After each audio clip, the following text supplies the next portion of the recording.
भारतीय सेना ने उत्तरी सीमाओं पर कठिन और संवेदनशील परिस्थितियों में भी संतुलन, सतर्कता और सामरिक तत्परता की उच्चतम स्थिति बनाए रखी। नियंत्रण रेखा और जम्मू कश्मीर में आतंकवाद और घुसपैठ विरोधी अभियानों के माध्यम से सुरक्षा स्थिति नियंत्रण में रही, जिसके फलस्वरूप हिंसा में काफी कमी आई और विकास में सार्वजनिक भागीदारी में अत्यंत बढ़ोतरी हुई। पूर्वोत्तर क्षेत्र में आतंकवाद विरोधी अभियानों और सरकार के समग्र प्रयासों के कारण उल्लेखनीय शांति और स्थिरता कायम है। साथ ही भारत म्यांमार सीमा पर सक्रिय सीमा प्रबंधन और चौकसी के कारण क्षेत्रीय अस्थिरता के बावजूद बाहरी दुश्मनों के नाकाम इरादों को पूरी तरह से निष्प्रभावी कर दिया गया। भारतीय सेना ने मित्र देशों के साथ 19 संयुक्त अभ्यासों में भाग लिया और स्टाफ वार्ता द्वारा वर्ष 2025 में पारस्परिक मित्रता और सौहार्द को नई ऊंचाइयों पर ले गया। प्रमुख संयुक्त अभ्यासों में आंध्र प्रदेश में टाइगर ट्रायम्फ त्रिसेवा अभ्यास,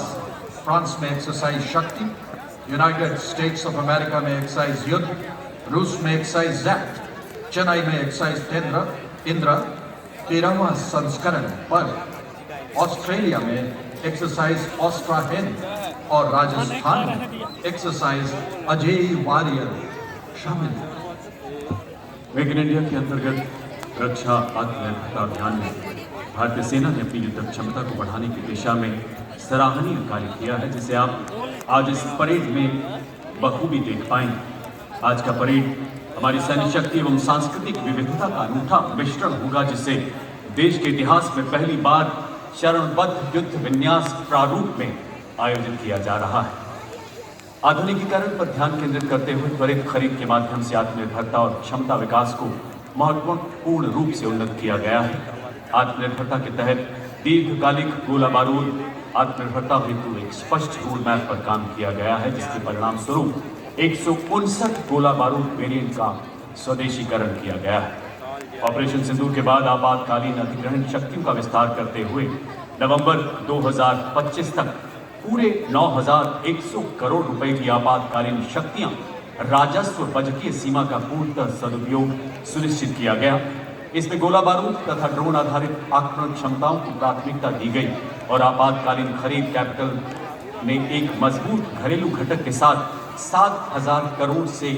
ज्यादा की योजनाएं पूरी की।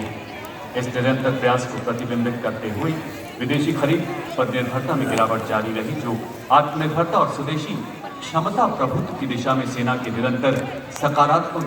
परिवर्तन का प्रतीक है। गोला बारूद निर्माण में आत्मनिर्भरता अभियान ने 2025 में पर्याप्त प्रगति दर्ज करवाई, जिसमें दीर्घकालिक अनुबंधों के तहत भारतीय उद्योग को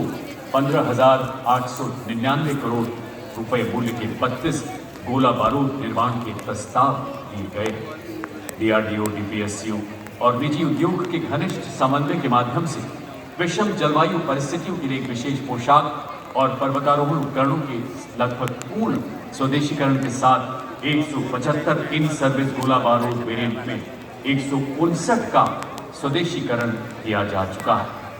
और इसी प्रयास को उत्साह से आगे बढ़ाते हुए सेना ने स्वदेशी स्वायत्त हथियार प्रणालियों का मूल्यांकन करने के लिए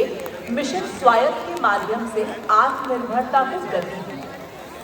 जिसमें 800 से अधिक ड्रोन का इन हाउस निर्माण और आर्टिफिशियल इंटेलिजेंस संचालित प्रबंधन, लॉजिस्टिक्स, परिवहन और आपूर्ति श्रृंखला प्रबंधन उपकरणों का उपयोग करके डिजिटलीकरण और स्वचालन में त्वरित प्रगति, सामूहिक परिचालन तत्परता और दीर्घकालिक आत्मनिर्भरता को प्रोत्साहन दिया। अब हम राष्ट्र निर्माण और मानवीय सहायता की बात करें तो बढ़ती परिचालन प्रतिबद्धताओं के बावजूद मानवीय सहायता और आपदा राहत अभियानों में भारतीय सेना सबसे आगे रही। 10 राज्यों में 80 से अधिक स्थानों पर इंजीनियर टास्क फोर्स सहित 141 कॉलम तैनात किए गए। 28,200 लोगों की जीवन रक्षा की लगभग 7,000 पीड़ितों को चिकित्सा सहायता प्रदान की तथा म्यांमार में ऑपरेशन ब्रह्मा, उत्तराखंड में धराली बचाव अभियान तथा दीमापुर चुसौती किश्तवाड़ जिले, जम्मू कश्मीर में तथा हिमाचल प्रदेश के किन्नौर जिले में पू में बाढ़ रहित कार्यक्रम जैसे प्रमुख अभियानों के दौरान 2600 से अधिक नागरिकों को राहत सामग्री वितरित करने में पुनः मानवतापूर्ण दृष्टिकोण प्रदर्शित किया। आपदा राहत प्रतिक्रिया को और बेहतर बनाते हुए सेना ने 150 करोड़ रुपए के वार्षिक आउटले के साथ ऑपरेशन सद्भावना के तहत सैन्य नागरिक कार्रवाई परियोजनाओं के माध्यम से विकसित भारत 2047 के लिए अपनी प्रतिबद्धता को पुनः पुष्टि की,